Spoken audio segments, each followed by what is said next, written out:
SSH, jangan berisik. Nanti dia terbangun, desis lirih suara seorang pria.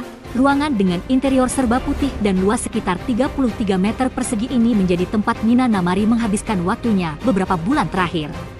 Entah tanpa sebab gadis berusia 27 tahun itu tiba-tiba mengalami lumpuh total, bahkan jari-jari tangannya sulit untuk digerakkan. Dia juga acap kali menderita sesak napas jika malam tiba. Belum lagi kepalanya yang selalu pusing dan membuat dia sangat kesakitan. Bahkan dokter sampai sekarang belum selesai menentukan diagnosis atas penyakitnya. Mina sudah tertidur sejak sore tadi usai seorang suster memberinya obat. Kini matanya terbuka saat mendengar suara-suara aneh yang memenuhi ruang tempat rawat inapnya. Mina memang melihat suaminya datang sebelum ia tertidur. Bruno selalu bertugas menjaga dia di malam hari. Bruno, suami yang baru dinikahinya selama 2 tahun, memang sangat perhatian padanya. Mungkin karena kehadiran Bruno juga yang membuat Mina semangat untuk tetap bertahan hidup. SSSH. Suara desahan kembali terdengar dan Mina menangkapnya sangat dekat dari tempatnya tidur.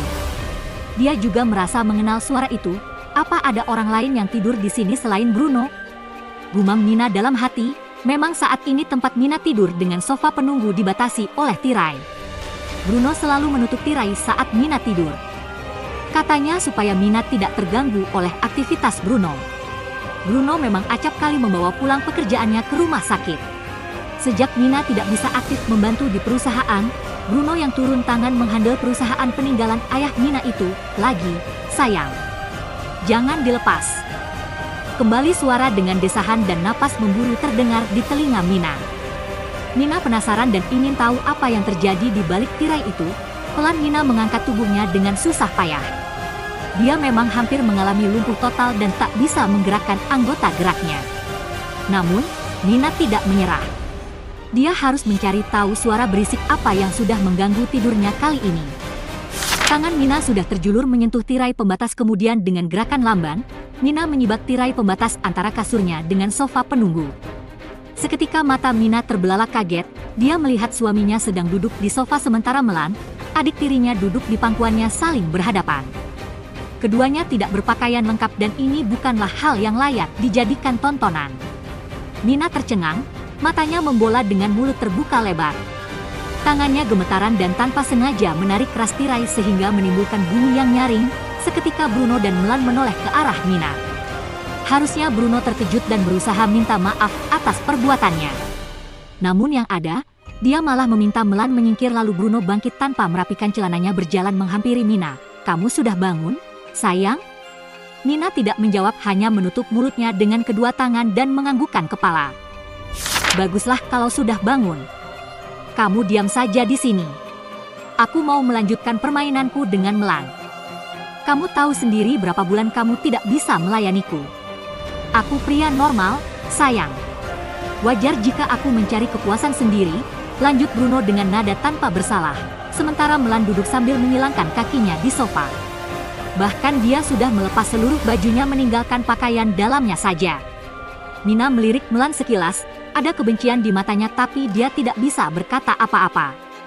Hatinya sakit, terluka, hanya air mata yang terus bergulir membasahi pipinya. "Sudah ya? Aku tutup dulu tirainya. Aku tidak mau melihatmu kepengen nantinya." Bruno membalikkan badan sambil menutup tirai pembatas itu dengan gerakan tangan yang cepat.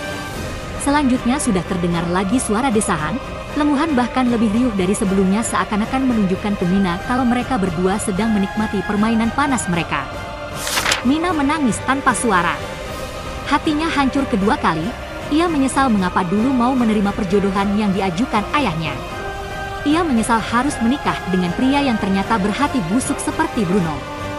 Padahal saat awal menikah, Bruno sangat perhatian bahkan begitu sayang padanya serta memperlakukan Mina dengan baik.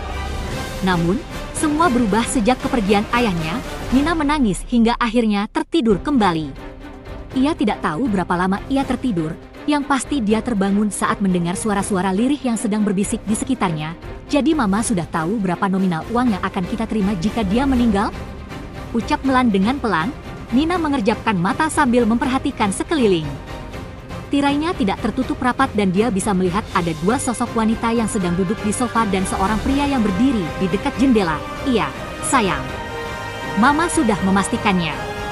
Kali ini kita akan kaya raya. Harta mereka akan menjadi milik kita, termasuk asuransi jiwanya, lalu kamu bisa menikah dengan Bruno.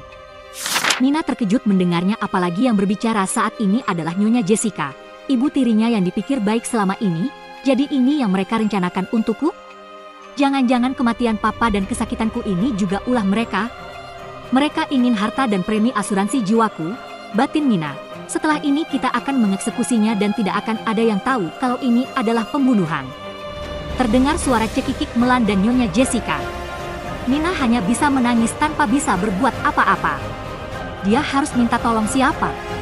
Tubuhnya saja sulit digerakkan, bahkan Mina juga tidak tahu mengapa suaranya ikut-ikutan hilang. Obat apa yang telah dimasukkan ke dalam tubuhnya hingga dia seperti ini? Brak, tiba-tiba pintu terbuka. Tampak seorang pria bertubuh tegap dengan mata pekat dan jambang yang menawan berdiri di depan pintu. Pria itu tertegun sejenak sambil mengedarkan pandangannya. Mina yang masih berada di atas kasur bisa melihat pria itu. Memang tempat dia tidur bisa langsung melihat ke arah pintu. Mata mereka bertemu untuk seperkian detik dan entah mengapa Mina merasa kalau ini saatnya untuk meminta tolong. Mungkin Tuhan mengirim pria ini sebagai penolongnya. Hanya itu yang terlintas di benak Mina. Anda mencari siapa, Tuan? Bruno yang berdiri di dekat jendela mendekat dan bertanya ke pria tampan itu. Maaf. Saya rasa saya salah kamar. Saya mencari kakek saya tadi. Dia dirawat karena sakit jantung, ujar pria itu. Oh, begitu. Sepertinya memang Anda salah kamar. Ini kamar putri saya, Nyonya Jessica menyahut. Pria tampan itu hanya manggut-manggut sambil melirik ke arah Mina yang terbaring tak berdaya. Kembali untuk beberapa saat mata pria tampan itu bertemu dengan mata Mina. Lagi-lagi Mina berusaha meminta tolong melalui tatapannya. Dia harap pria itu bisa menangkap sinyal SOS yang sedang dia kirimkan lewat matanya. Namun, pria itu hanya berdiri diam di tempatnya dan siap berpamitan. Mina tidak mau kehilangan kesempatan, tangannya dengan sengaja menyenggol gelas di meja sebelah kasurnya. Bunyi gelas pecah langsung menarik perhatian mereka. Semua menoleh ke arah Mina termasuk pria itu, bahkan kini mereka semua berjalan mendekat menghampiri. Mina, apa yang kamu lakukan? Seru Nyonya Siska. Sayang, kenapa kamu gak bilang kalau mau minum? Bruno pura-pura memberikan perhatian, mungkin dia tadi sudah minta, tapi kalian tidak tahu. Saya melihat dia bicara lewat isyarat mata. Apa dia tidak bisa bicara? Pria itu kembali bersuara. Nyonya Siska, Bruno dan Melan saling pandang. Mereka bertiga bergantian memberi isyarat untuk segera menyingkirkan pria tidak dikenal itu. Kalau tidak keberatan, saya punya kenalan dokter yang bisa membantu dia. Saya akan merekomendasikan untuk putri Anda, Nyonya. Sekali lagi pria itu mengeluarkan kata-kata dan kini sembari menatap sendu ke arah Mina. Terima kasih, Tuan. Mungkin bisa disambung lain kali saja. Kalau boleh tahu siapa nama Anda? Saya Albie Allister. Pria tampan itu mengulurkan tangan dan disambut oleh Nyonya Jessica. Kemudian mereka mengobrol ngalor ngidul mencoba mengalihkan perhatian. Sedangkan Melan dan Bruno berusaha menghalangi Mina untuk memberi isyarat lagi. Selang beberapa saat Albie sudah berpamitan dan menyisakan Nyonya Jessica, Melan dan Bruno. Mereka kini berdiri mengitari Mina dengan tatapan yang menyeramkan.